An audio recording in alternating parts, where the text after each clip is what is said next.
What's going on, people? So today we're going to be talking about the Xbox Elite controller. This is the Series 2 variant, and I've been fooling around with this guy for the past 2 weeks. And one thing I've noticed when it comes to the topic of these premium, high-end, fancy-smancy, look at all this crazy technology we can cram into a controller at 3 times the price.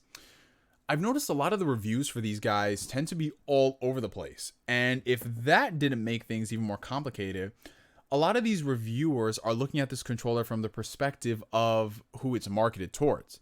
So the Xbox Elite controller and controllers of cut from a similar cloth, they are marketed towards the more competitive gamers. So people who want to take their gaming to the next level, people who love to play their multiplayer titles. And that's all well and good. But if you're the regular schmegular average Joe Schmo and you want to know what the hype for the controller is, especially at $180, you're wondering whether or not you should invest in it, because that's not a cheap controller. And controllers like the Elite can retail for like $220, $250, $270. You're entering console price territory for a single controller. Enter Neo, the sacrificial lamb. I went out there and I bought the Elite controller. Am I the most competitive gamer in the world? No, I am not. I enjoy my multiplayer games, but more often than not, the default controller sent by the manufacturer gets the job done for me. Now, that being said, sometimes I will experiment in different type of controllers, especially if the manufacturer offering is not up to a particular standard.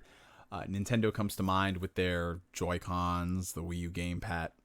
Basically every controller Nintendo's produced in like the past 15 years. Also, let's just say you have a controller that ticks a lot of boxes, but it's just missing one particular aspect. Look into a third party, such as the 8BitDo SN30 Pro Plus. It's got a really good D-pad, and I love my platformers.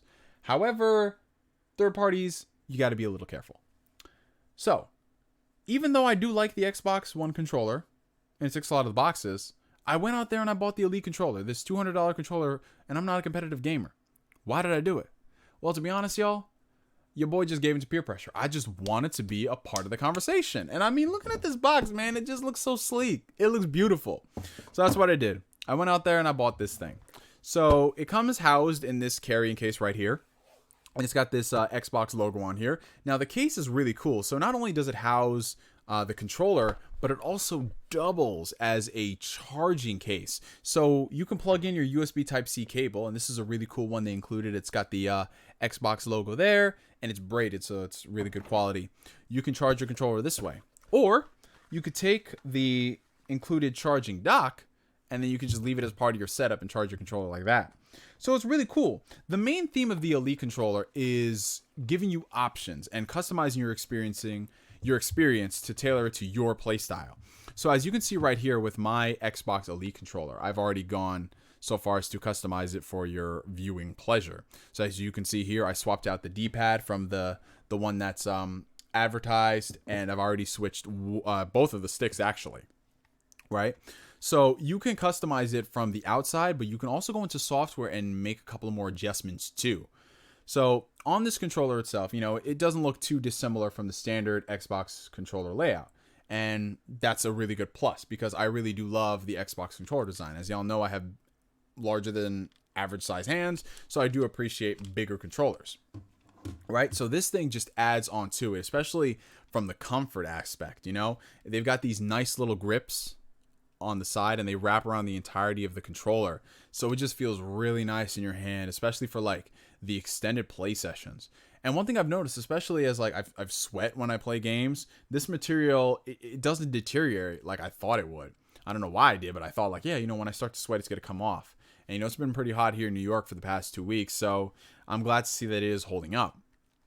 Just in general, the controller itself has a different feeling across the board by comparison to this one. This literally makes the original controller feel so cheap by comparison. Like, even when you compare the weight of the controllers, this one is much more hefty, which in my personal opinion, I prefer. It adds a lot more of that premium feeling to it. You know what I'm saying?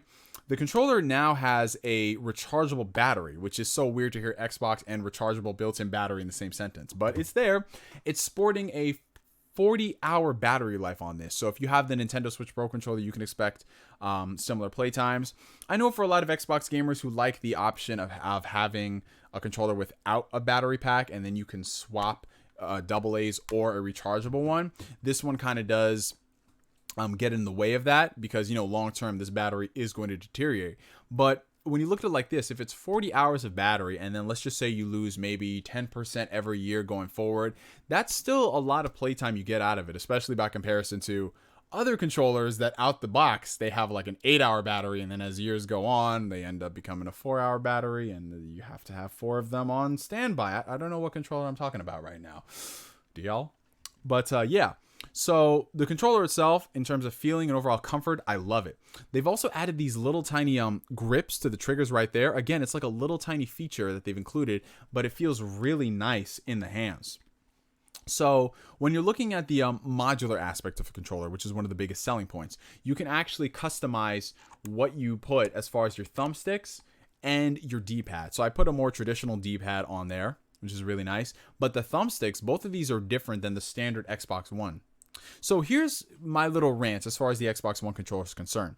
I really do like the Xbox One controller. I think it's very comfortable.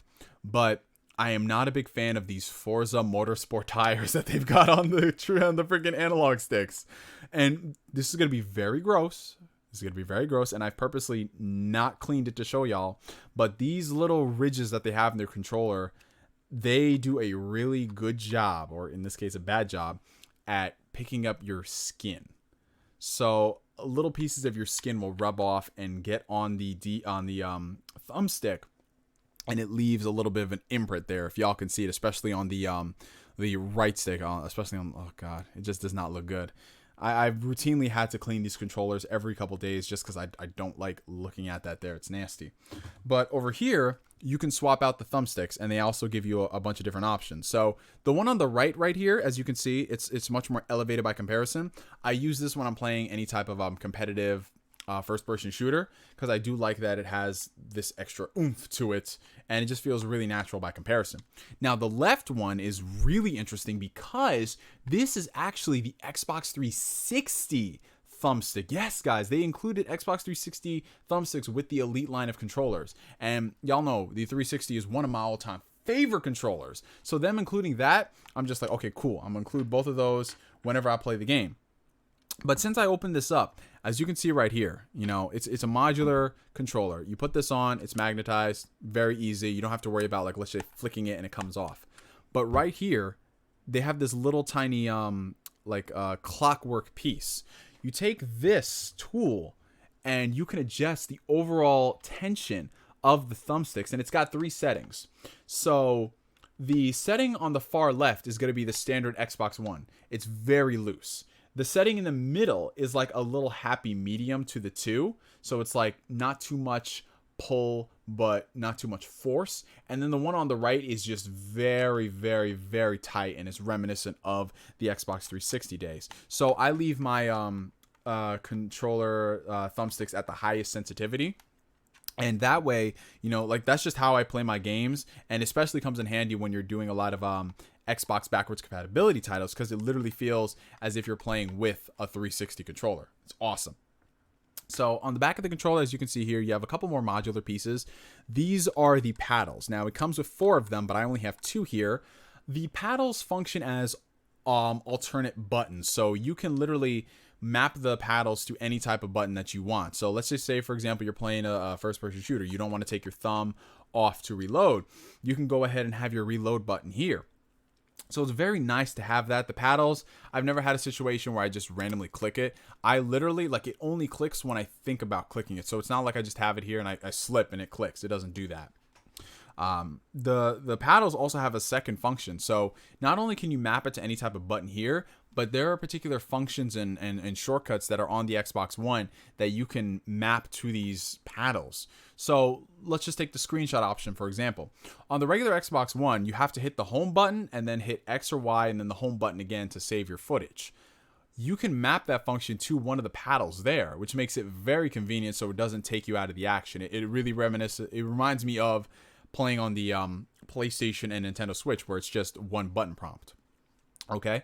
But you can also do things like boot up the Microsoft Store, start a party, adjust the volume on your TV so you literally don't have to get your remote. It's insane. But again, this is a controller that is customized for you.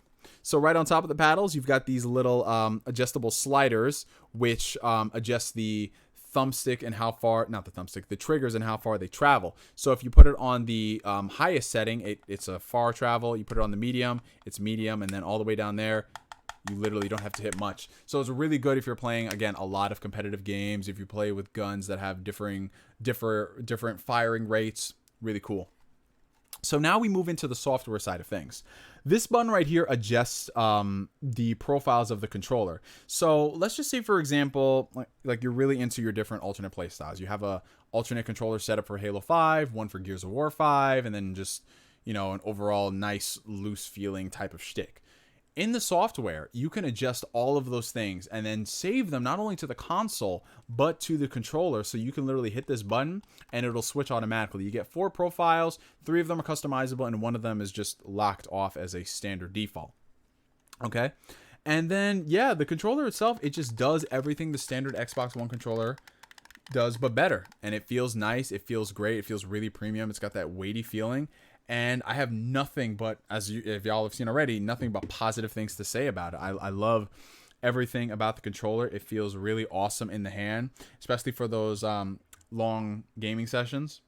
That being said, though, I do have to err on the side of caution. While all this customization stuff is great, while you can go into the settings and you can adjust the dead zones and the sensitivity and all that stuff, your mileage may vary as far as the overall reliability of the controller. Because one thing I've noticed in all of the reviews that I've seen for the controller, it's literally all over the place. There are some people who have reported that their left analog stick has started drifting. Some people are reporting that they have buttons that are unresponsive. They've been through like 3-4 Elite controllers. And likewise, I've seen people who haven't had any problems whatsoever. Some people have said, like, yeah, I had the Elite 1 controller, it worked fine. The Elite controller 2 works great. So it might have to be a controller I review once every like 3 months, 6 months, something like that, because I've seen a lot of controllers, but this is the only one that people tend to run into a lot of issues with long term. And then there's a lot of people who run into a lot of issues short term, and then they get another version and then they have no more issues. It's literally all over the place. So one thing I do recommend you do is register your product with Microsoft. You just put the serial number on the website right there. And I believe they give you additional warranty on it, because they know it's a problem too. They've been going through a ton of these issues since they launched it last year. So I would recommend doing that. Maybe if you want to go and buy the warranty from your particular vendor of choice, whether it's Amazon or Best Buy, it's just something to consider, because I have seen a lot of people report about it. But in terms of being a high quality functioning controller, it feels amazing and I love it. I'm really glad I went out there and I did buy it. I actually have no regrets. And like I mentioned earlier, you know, if you're playing your games for so many hours and you're playing them for years, wouldn't you want to play it on a controller that actually feels the best? And this controller does feel the best. So yeah, y'all, that's it for me for now on the Xbox Elite Controller Series 2. Post your comments down below if you have any questions. I'll try my best to answer them. And let me know what you guys think about the controller. For me to you for now, my name is NGS, signing out like always. I will catch you guys later. Peace.